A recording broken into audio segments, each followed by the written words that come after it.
Sir ఇక్కడ మనం చూసుకోవాల్సింది ఏంటంటే జగన్మోహన్ రెడ్డి గారు కేసు అయితే 10 సంవత్సరాల నుంచి ఎలాగ సాగదీస్తూ వస్తున్నారో, ఎలాగ బెయిల్ పొంది ఆయన అధికారంలోకి వచ్చారో అవన్నీ గతంలో జరిగిపోయినప్పటికీ కూడా ఇప్పటికీ కూడా దీనికి ఒక పుల్ స్టాప్ పడకుండా ఆ జగన్మోహన్ రెడ్డి గారు రోజువారీ విచారణకి హాజరు కావాలనేది ఒక రకంగా చెప్పాలంటే అంటే ముందు కూడా మనకి చెప్పడం జరిగింది సార్ పెద్దలు.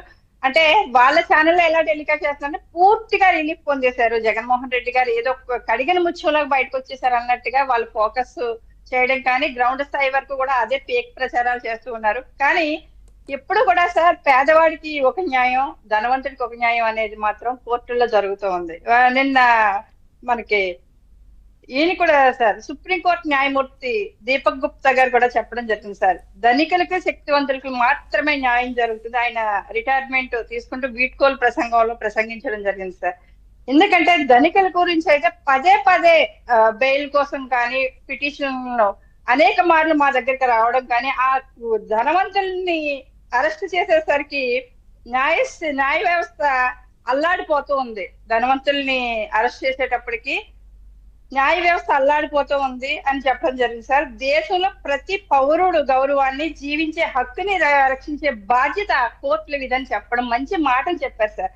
అంటే ఇవన్నీ కూడా పూర్తిగా న్యాయమూర్తులకు కూడా ఇష్టం లేనటువంటి ప్రక్రియలు అయితే మాత్రం మన కోర్టులు, న్యాయ వ్యవస్థలో జరుగుతూ ఉంది సార్. ఎందుకంటే ఇందులో ఉన్నటువంటి లుసుగుల్ని పట్టుకుని మాత్రమే వీళ్ళు ఎన్ని అంటే ప్రతి నేరస్తులకి, ఆర్థిక నేరస్తులు కావచ్చు, అక్రమార్కులు కావచ్చు, కానీ వీళ్ళందరికీ కూడా ఒకటి అలవాటు అయిపోయింది సార్, ఏ తప్పైనా చెయ్యొచ్చు, దానికి చట్టంలో ఉన్నటువంటి లుసుకులను వాడుకుని వచ్చేయచ్చు.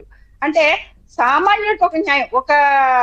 నేను ఎగ్జాంపుల్ చెప్తాను సార్. తెలంగాణలో మనకి ఆడపిల్లల మీద జరిగినటువంటి అటాకుల గురించి కూడా వెంటనే అదే పేదవాడు తప్పు చేస్తే గనక వెంటనే ఎన్కౌంటర్ అయిపోతారు.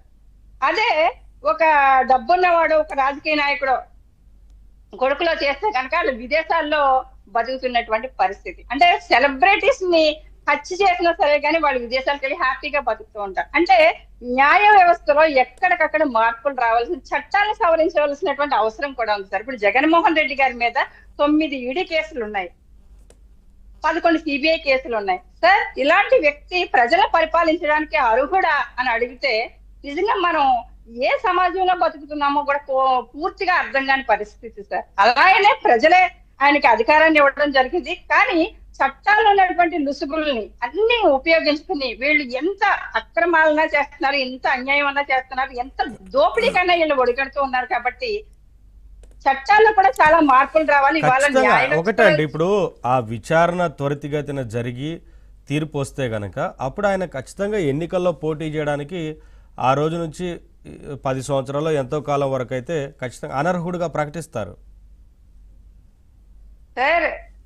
కానీ ఆ తీర్పు రావడానికే సమయం పడుతుంది కదా సార్. ఈ లోపలనే 10 సంవత్సరాల నుంచి జరగలేనటువంటి న్యాయం ఈ రోజు వాళ్ళకి జరిగిపోతుంది అన్నది ఏమీ లేదు సార్. ఒక బాధ్యతాయుతమైనటువంటి పదవిలో ఉన్నప్పటికీ కూడా కోర్టును గౌరవించాల్సినటువంటి అవసరం కూడా ఉంది. ఆ రోజు జగన్మోహన్ రెడ్డి గారు వారానికి ఒక్కరోజే శుక్రవారం కోర్టుకు వెళ్లాల్సినటువంటి పరిస్థితి, ఆ రోజే వెళ్ళలేదు. ఇవాళ డైలీ ఆయన హాజరవడానికి ఇంకా చట్టాల్లో ఉన్నటువంటి లుసుకులను వాడుకుని బయటికి రావడానికే చూస్తారు తప్ప డైలీ విచారణకు కూడా అది మీరు చెప్పడం కూడా జరిగింది సార్. అంటే ఈ డేట్ కూడా ఫిక్స్ చేయలేదు, పలానా డేట్ నుంచి మీరు తప్పకుండా కేసు విచారణ తేలే వరకు డైలీ హాజరు కావాలని కూడా చెప్పలేదు. అంటే ఇక్కడ తీర్పు చెప్పేటువంటి విధానంలోనే కరెక్ట్ గా లేదు సార్. జగన్మోహన్ రెడ్డి గారి విషయంలోనే కాదు, కొన్ని ఆర్థిక నేరస్తులు తప్పించుకోవడానికి అయితే మాత్రం కోర్టులో ఉన్నటువంటి లుసుగులు చాలా వీళ్ళు ముసుగేసుకుని తిరగడానికి ఉపయోగపడుతూ ఉన్నాయి తప్ప.